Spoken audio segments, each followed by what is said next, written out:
नमस्ते भाइयों, क्या हालचाल है आप सबके। और आप सबको गुड मॉर्निंग। राजस्थान एपीओ से रिलेटेड बहुत इंपॉर्टेंट चीज़ बताने जा रहा हूँ मैं आपको।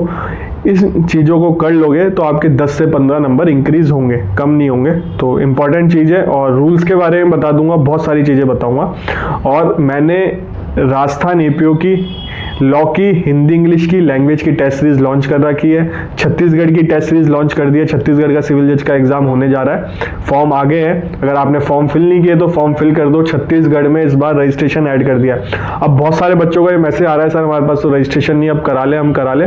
मैंने ये चीज़ आपको 3 से 4 महीने पहले बता दी थी कि छत्तीसगढ़ में रूल चेंज हो गए हैं, जीके ऐड कर दी है और रजिस्ट्रेशन ऐड कर दिया। अगर आपने 3 से 4 महीने में रजिस्ट्रेशन नहीं करवाया, आपकी गलती। और छत्तीसगढ़ में सबसे बड़ी बात, जो मेंस का पेपर होता है उसमें केवल चार्ज फ्रेमिंग, जजमेंट राइटिंग और हिंदी इंग्लिश, इंग्लिश से हिंदी ट्रांसलेशन आता है। बहुत कम सिलेबस है मेंस का छत्तीसगढ़ में, तो ऐसी वैकेंसी मिस नहीं करनी चाहिए।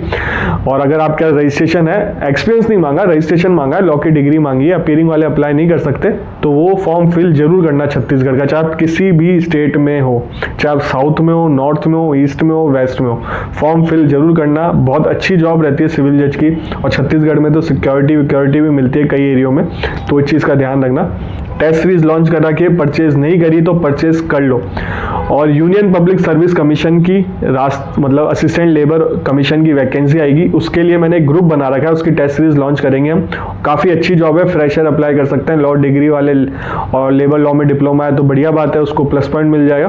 तो फ्रेशर की जॉब आएगी वो, तो लिंक है उसका भी, ग्रुप का ज्वाइन कर लेना जाके। अब बात करते हैं राजस्थान एपीओ की। सबसे बड़ी बात, राजस्थान एपीओ में आपका एडमिट कार्ड 10 तारीख के बाद कभी भी आ सकता है। एडमिट कार्ड आए, आपको डिस्ट्रिक्ट पता चल जाएगी आपका सेंटर कहाँ है। सेंटर क्या रहेगा, कॉलेज क्या रहेगा, वो आपको 1 या 2 दिन पहले पता चलेगा, ठीक है। ऐसा नहीं कि आपको उसके साथ ही पता चल जाएगा। जेएलओ में तो ऐसा ही हुआ था, इस बार कुछ और कर दे तो बात अलग है। जो इनका ट्रेंड रहा है आरपीएससी का, वो मैं आपको बता रहा हूँ। तो 10 तारीख के बाद आपको पता चल जाएगा, टिकट करवा लेना। और अब न्यू ईयर चले ही गया, तो जयपुर में ऐसे घूमने वाले बहुत लोग आ रहे हैं, तो टाइमली टिकट करा लेना। वेटिंग में चल रही है ट्रेन की टिकट भी। बस से आना चाहो तो बस से आ जाना, और 1 दिन पहले आना एग्जाम से।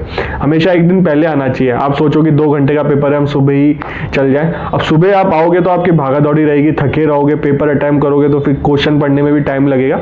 तो हमेशा रिलैक्स होकर पेपर करने जाना चाहिए, और सेंटर के पास में ही होटल बुक कराना।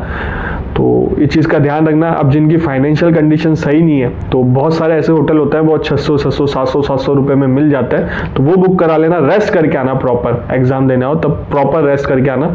अगर आप प्रॉपर रेस्ट नहीं करोगे ना, आपके क्वेश्चन भी गलत हो सकते हैं, गोले भरने में प्रॉब्लम हो सकती है। और सबसे बड़ी बात, आरपीएससी ने रूल कर दिया था, जेएलओ के टाइम पे भी रूल हो गया था।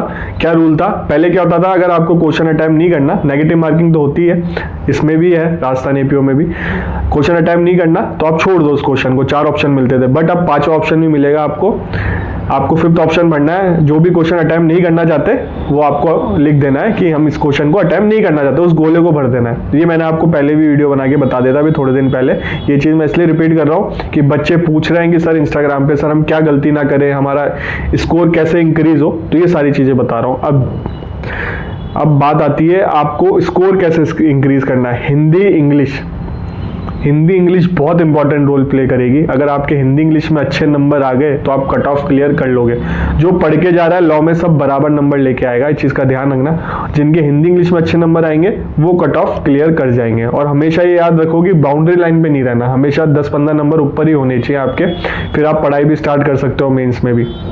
और इसमें इंटरव्यू नहीं होगा, मेंस होगा। मेंस की डेट आउट है, ये चीज़ का ध्यान रखना। आरपीएससी की साइट पे मिल जाएगी मेंस की डेट, शायद 4-5 महीने बाद मेंस हो रहा है इसका। और पेपर पोस्टपोन होगा नहीं होगा, इस चीज़ में मत पड़ो, पेपर होगा, टाइमली होने वाला है। और 19 जनवरी को इसकी डेट है। संक्रांत बाद ये पेपर है, और जयपुर में संक्रांत बहुत अच्छी बनती है। इस बार हम तो बना नहीं पाएंगे, उसके पीछे रीज़न है। और थोड़े दिन पहले आपने मेरे को देखा भी होगा, मैं काफ़ी अपसेट था, तो रीज़न है संक्रांत इस बार हमारी तो बनेगी नहीं, बट जयपुर वाले संक्रांत बहुत अच्छी बनाते हैं, तो संक्रांत भी देख के जाना, जयपुर की बहुत अच्छी बनती है। अगर शहर साइड आपका सेंटर आया तो वहाँ तो भैया 12 महीने पतंगे उड़ती है, काफ़ी बढ़िया रहता है मॉल। सबसे बड़ी बात, बहुत बच्चे रिवीजन नहीं करते, रिवीजन चालू कर दो। और जो आपने पढ़ लिया ठीक है, अब जो आपने मतलब जितना पढ़ना था पढ़ लिया, अब रिवीजन करो 8-9-10 दिन, लॉ ढंग से रिवाइज कर जाओ, हिंदी इंग्लिश की ग्रामर देख जाओ, और पेपर सॉल्व करो। पेपर जरूर लगाना, लॉ के पेपर भी लगाना, हिंदी इंग्लिश के पेपर भी लगाना, और लास्ट 3 से 4 दिन पेपर ही सॉल्व करना और रिवीजन करना। बस जितना रिवीजन करना है आपको, 2 से 3 घंटे पेपर सॉल्व करने हैं आपको, लॉ के भी और हिंदी इंग्लिश के। इसका बेनिफिट मैं आपको बताता हूँ। जब आप पेपर अटेम्प्ट करने जाओगे ना, एक तो आपके हैबिट में रहेगा, क्वेश्चन एक बार में आप रीड कर दोगे और आपको एक बार में समझ में भी आ जाएगा, ठीक है, और आप एक बार में अटेम्प्ट भी कर दोगे। आता होगा तो छोड़ देना उसको, नहीं आता होगा तो कर देना, नहीं आता होगा तो छोड़ देना। अगर 2 ऑप्शन में डाउट होता है आपको, बिल्कुल अटेम्प्ट करना चाहिए, रिस्क लेना चाहिए। कई ऐसे क्वेश्चन होते हैं कि ऐसा लगता है कि 4 में से यार 2 तो नहीं है, इन 2 में से कुछ हो सकता है, तो मैं तो रिस्क लेता हूँ उस केस में। बाकी आपकी मर्जी, अगर आप रिस्क नहीं लेते, या देखो सिलेक्शन चाहिए तो थोड़ा बहुत रिस्क तो लेना पड़ता है। अगर 2 ऑप्शन में डाउट होता है तो रिस्क ले लेना चाहिए। बाकी आपका कॉल है, आप लेना चाहो, क्योंकि नेगेटिव मार्किंग है इसमें। और देखो क्या है इसमें, इस चीज़ का भी ध्यान रखना कि स्लीपर विल्पर मतलब अलाउ कर देंगे, उसमें एडमिट कार्ड में आएगा। और लड़कियां ध्यान रखना, ये सोने वोने पहन के मत आना, ये जो भी है सोनों से रिलेटेड वो, क्योंकि वहाँ खुलवा देते हैं, फिर आप कहीं होटल में रखने जाओ। अदर स्टेट के बच्चों के लिए बता रहा हूँ कि आप बिल्कुल सिंपल आना, ये हाथ के धागे वागे भी भगवान का कुछ हो वो भी खोल खाल के आना, और वो अलाउ नहीं करते, बहुत सारी चीज़ें अलाउ नहीं करते। और टेस्ट लगाना, हिंदी इंग्लिश पे फोकस करना, उसके पेपर सॉल्व करना, लॉ के पेपर सॉल्व करना। अगर आप पेपर सॉल्व करके जाओगे ना, आप 10 से 15 नंबर इंक्रीज करके आओगे। आप 10 पेपर ही पूरा टाइम कर पाओगे, आपका समय बचेगा, ठीक है। और घबराना नहीं है आपको, बहुत सारे बच्चे घबरा जाते हैं, और कईयों को ऐसा लग रहा होगा जो फर्स्ट टाइम दे रहे हैं, सर हमें तो कुछ याद ही नहीं, हम रिविजन करते जा रहे हैं, हमें याद ही नहीं रह रहा। जब पेपर आएगा ना आपके सामने, तब याद आ जाएगा। मेंस के पेपर में याद आ जाता है, पहले हम भी फर्स्ट टाइम देते थे ना, तो हमें ऐसा लगता था याद ही नहीं आ रहा। मैंने 3 बार मेंस दे चुका हूँ, आरजेएस का सिलेक्शन नहीं हुआ, वो बात अलग है, पर आ जाता है जब पेपर आता है सामने। और इसमें तो आपको 4 ऑप्शन मिलेंगे। मेरा खुद दोस्त पहली बार दे रहा है, उसने स्विच किया है, वो पहले कॉमर्स वाला था, फिर उसने काफ़ी जॉब करी काफ़ी टाइम बाद, फिर लॉ करी उसने, लॉ मेरे कहने पे ही करी उसने। वो इस बार एपीओ का एग्जाम दे रहा है। कल उसका फ़ोन आया था, यार कुछ याद ही नहीं है मेरे को, तो मैं तो समझ ही नहीं आ रहा। तो मैंने भी उसको ये बोला, पैनिक मत कर, फर्स्ट टाइम दे रहा है, कोई दिक्कत नहीं है, याद आ जाएगा, तो बस रिविजन कर, नया कुछ मत पढ़, नया मत पढ़ना आप कुछ, आप रिविजन करो, ढंग से रिविजन करके जाना। बहुत सारों के मन में ये डाउट है, जो सिलेबस मेंशन है वही पढ़ना था क्या? मैंने आपको बहुत पहले कह दिया था कि जो पहले से पढ़ता आ रहा है वो पूरे पढ़ जाओ, जो अभी 1-1.5 महीने पहले पढ़ रहा है वो जो सिलेबस मेंशन है वो पढ़ जाओ, क्योंकि 1-1.5 महीने में इतना ही पढ़ पाओगे, ऐसा तो नहीं है पूरा कोर्स कर जाओगे। तो अब इस चीज़ पे फोकस मत करो कि हमें पूरे लॉ पढ़ने हैं। जो सिलेबस मेंशन है, चैप्टर मेंशन है, अगर वो पढ़ा है ठीक है, बट ढंग से पढ़ जाना, उसको रिवीजन ढंग से कर जाना। हिंदी इंग्लिश को ढंग से पढ़ जाना। और हिंदी इंग्लिश में रटने वाला बहुत सारी चीज़ें हैं, एक संधि आ रही है, एक शायद उपसर्ग प्रत्यय आ रहा है, आरजेएस जैसा पैटर्न नहीं है, पर इंग्लिश का आरजेएस वाला पैटर्न है पूरा, जो आरजेएस में आता है वो इसमें भी आ रहा है, और शायद एक चीज़ एक्स्ट्रा आ रही है। तो हिंदी इंग्लिश ढंग से पढ़ जाना। बाकी फिर भी आपके मन में कोई डाउट हो, मुझे मैसेज कर देना, इंस्टाग्राम आईडी आ रही है साइड में, मुझे फॉलो कर लेना, मैसेज कर देना, हाय लो मत लिखना, अपना डायरेक्ट क्वेश्चन लिख देना, मुझे जैसे समय मिलेगा रिप्लाई कर दूंगा।